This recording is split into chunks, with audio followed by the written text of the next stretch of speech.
আমরা সবাই হাজার হাজার কর্মী, আমরা সবাই কর্মী না, আমরা সবাই দাঁড়িয়ে শিক্ষার কর্মী। হাজি আমির রশিদ ইয়াসিন ভাইকে আগামীকালকে 12 নভেম্বর কুমিল্লা 6 নির্বাচনী এলাকার সকল ইউনিয়ন ওয়ার্ড, কুমিল্লা সিটি কর্পোরেশনের সকল ওয়ার্ডে গণস্বাক্ষরের আয়োজন করা হয়েছে। আগামীকাল সকাল 11টায় কুমিল্লা টাউন হল মুক্ত মঞ্চে আমরা গণস্বাক্ষর উদ্বোধন করব।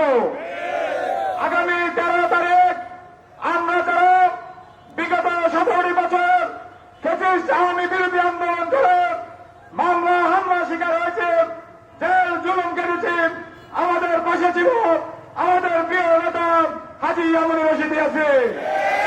আমরা যারা জেল জুলুম করেছি